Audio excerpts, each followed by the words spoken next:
नमस्कार दोस्तों, स्वागत है आपका डरावनी कहानियाँ यूट्यूब चैनल पर।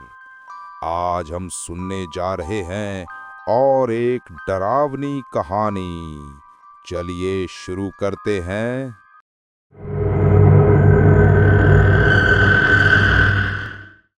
मेरा नाम आर्यन है। दुनिया मुझे एक सफल सर्जन और एक कला पारखी के रूप में जानती है, लेकिन मेरे आलीशान बंगले की दीवारों के पीछे एक ऐसा सच छिपा है जिसे सुनकर शैतान भी कांप जाए। मेरी उम्र 70 साल पार कर चुकी थी, लेकिन मेरा चेहरा 30 साल के युवक जैसा दिखता था। लोग इसे अच्छे खानपान और योग का नतीजा समझते थे, लेकिन हकीकत मेरे तहखाने में दफन थी। बुढ़ापा एक बीमारी है और मैं बीमार नहीं होना चाहता था। वर्षों पहले तिब्बत की एक पुरानी लाइब्रेरी में मुझे एक हस्तलिखित ग्रंथ मिला था। उसमें लिखा था, शुद्ध हृदय, शाश्वत जीवन। इसका अर्थ सीधा और भयानक था। अगर मैं एक शुद्ध यानी मासूम बच्चे का धड़कता हुआ दिल निकालकर उसे एक खास अनुष्ठान के साथ ग्रहण करूं, तो मेरी कोशिकाएं फिर से जीवित हो उठेंगी। मैंने इसे एक बार किया और चमत्कार हो गया। झुर्रियां गायब हो गईं, आंखों की रोशनी तेज हो गई और हड्डियों का दर्द मिट गया। लेकिन इस दवा का असर केवल कुछ वर्षों तक रहता था। मुझे फिर से शिकार की तलाश करनी पड़ती थी। दिसंबर की वो रात बहुत सर्द थी। मैंने अपनी काली सेडान गाड़ी निकाली और शहर के बाहरी इलाके में बसे एक अनाथालय की ओर चल पड़ा। मेरा पैमाना बहुत सख्त था। मुझे केवल वो दिल चाहिए था जिसमें डर ना हो, जिसमें केवल निस्वार्थ प्रेम और शुद्धता हो। वहां मेरी नज़र आर्य पर पड़ी। वो करीब 8 साल का था।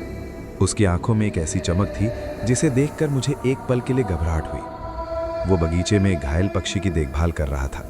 उसकी करुणा, उसकी मासूमियत, वो मेरा अगला ईंधन बनने के लिए एकदम सही था। मैंने अनाथालय को भारी दान दिया और कानूनी कागजात बनवाकर आर्यव को गोद ले लिया। उसे लगा कि उसे एक नया घर और एक पिता मिल गया है। उसे क्या पता था कि वो एक कसाई के घर जा रहा है। आर्यव को लेकर मैं अपनी एकांत में बनी हवेली पहुंचा। वहां का सन्नाटा किसी भारी पत्थर की तरह सीने पर दबता था। बेटा, ये तुम्हारा घर है, मैंने एक झूठी मुस्कान के साथ कहा। धन्यवाद पापा, यहाँ बहुत शांति है, उसने मासूमियत से जवाब दिया। अगले 2 दिनों तक मैंने उसे बहुत लाड़ प्यार दिया। उसे वो सब खिलाया जो उसे पसंद था। मैं चाहता था कि उसका शरीर स्वस्थ और उसका मन शांत रहे। अनुष्ठान की शर्त यह थी कि दिल निकालने के वक्त शिकार के मन में नफरत या बदला नहीं होना चाहिए, वरना वो अमृत जहर बन जाता। तीसरी रात अनुष्ठान का समय आ गया। मैंने तहखाने में मोमबत्तियां जलाईं। फर्श पर पुराने मंत्र उकेरे गए थे। चांदी की मेज तैयार थी जिस पर मैंने अपने सर्जिकल औजारों को सजाया था। मैंने आर्यव के दूध में बेहोशी की दवा मिला दी थी। जब मैं उसे गोद में उठाकर तहखाने की ओर ले जा रहा था, तब मेरी नज़र दीवार पर लगे एक पुराने आईने पर पड़ी। आईने में मेरा अक्स नहीं, बल्कि एक सड़ता हुआ शव दिख रहा था। मैंने उसे अपनी थकान समझकर नज़रअंदाज कर दिया। मैंने आर्यव को मेज पर लिटाया। उसके चेहरे पर एक अजीब सी शांति थी। जैसे ही मैंने अपना हाथ उसके सीने पर रखा, मुझे उसकी धड़कन महसूस हुई, लगातार, शुद्ध और लयबद्ध। मैंने अपना स्कैल्पल उठाया। अचानक आर्यव की आंखें खुल गईं। बेहोशी की दवा का उस पर कोई असर नहीं हुआ था। मैं ठिठक गया। तुम जाग रहे हो? वो डरा नहीं। उसने मेरी आंखों में सीधे देखा। मैं आपका इंतजार कर रहा था आर्यन। उसकी आवाज में वो मासूमियत नहीं थी। वो आवाज भारी थी, जैसे सदियों पुरानी कोई गूंज हो। तुम क्या कह रहे हो? मैंने घबराते हुए पूछा।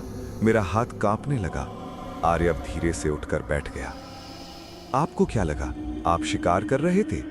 शाश्वत यौवन का रास्ता इतना आसान होता तो हर कोई अमर होता।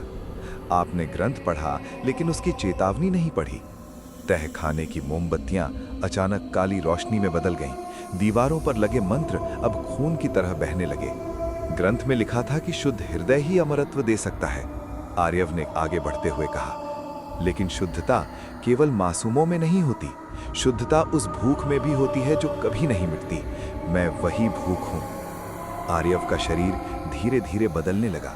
उसकी खाल फटने लगी और उसके अंदर से एक प्राचीन काला साया निकलने लगा। उसका चेहरा अब एक बच्चे का नहीं था, बल्कि एक ऐसी आकृति का था जिसका कोई अंत नहीं था। मैं पीछे हटा, लेकिन तहखाने का दरवाजा गायब हो चुका था। दीवारें अब मांस की तरह धड़कने लगी थीं। मैंने तुम्हें चुना था आर्यन। तुमने पिछले 40 वर्षों में जितने दिल खाए वे सब मुझ तक पहुंच रहे थे। तुम मेरे लिए एक संग्रहकर्ता, कलेक्टर थे।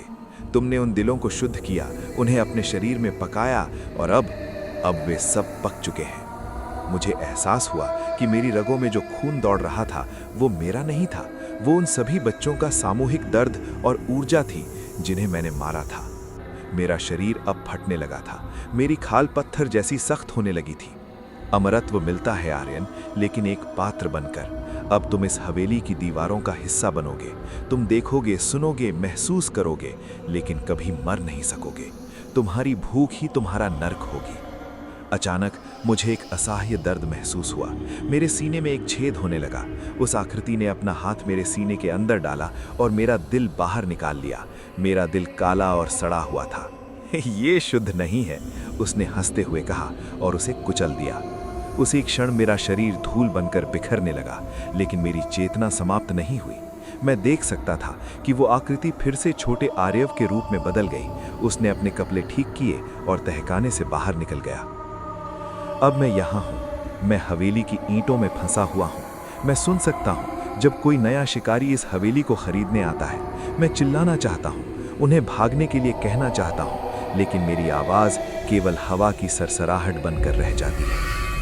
बाहर बगीचे में आर्यव एक और पक्षी के साथ खेल रहा है। वो फिर से किसी नए पिता का इंतजार कर रहा है जो अमर होना चाहता है। हवेली की दीवारों के अंदर कैद होना एक ऐसा नर्क है जिसकी कल्पना किसी ग्रंथ में नहीं की गई थी। समय मेरे लिए अर्थहीन हो गया था।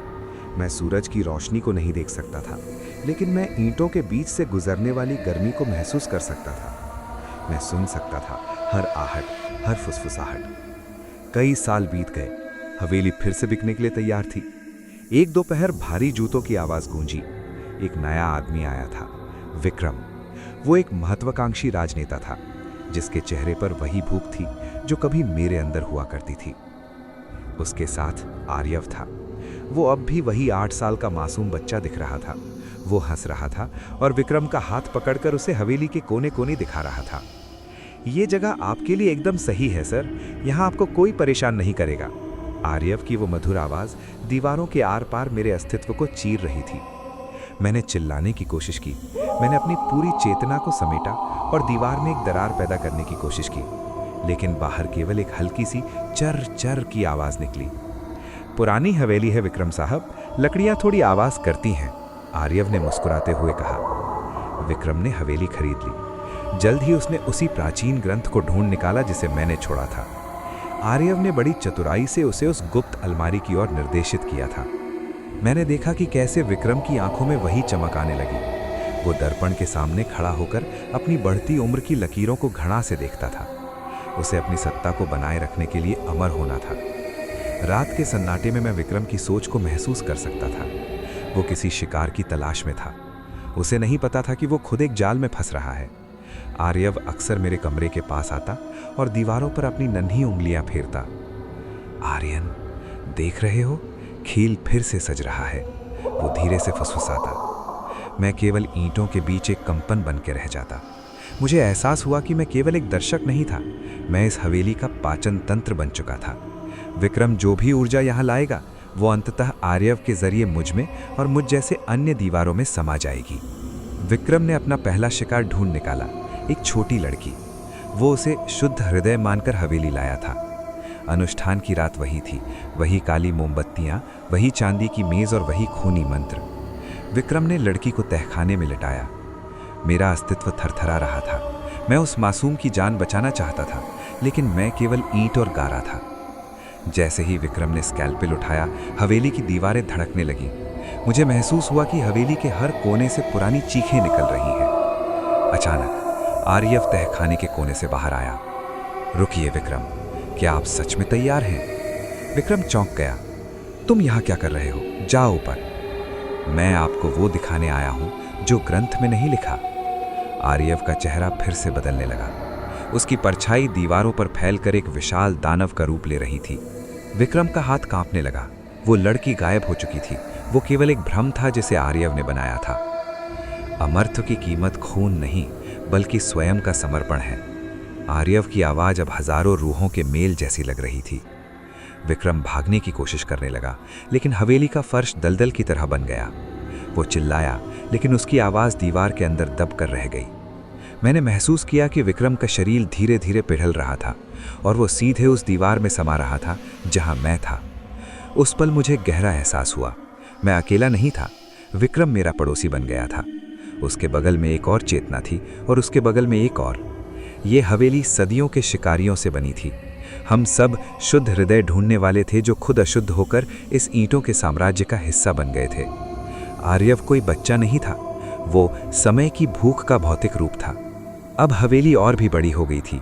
एक नया कमरा जुड़ गया था, विक्रम का कमरा। अब आर्यव बाहर बगीचे में खड़ा था। वो फिर से 8 साल का बच्चा बन गया था। एक नई गाड़ी हवेली के सामने आकर रुकी। एक वृद्ध जोड़ा बाहर निकला जो अपने आखिरी दिनों के लिए एक शांत जगह ढूंढ रहे थे। मैं सुन सकता था कि आर्यव उनके पास जा रहा है। नमस्ते, क्या आप घर देख रहे हैं? मेरी माँ अंदर आपका इंतजार कर रही हैं।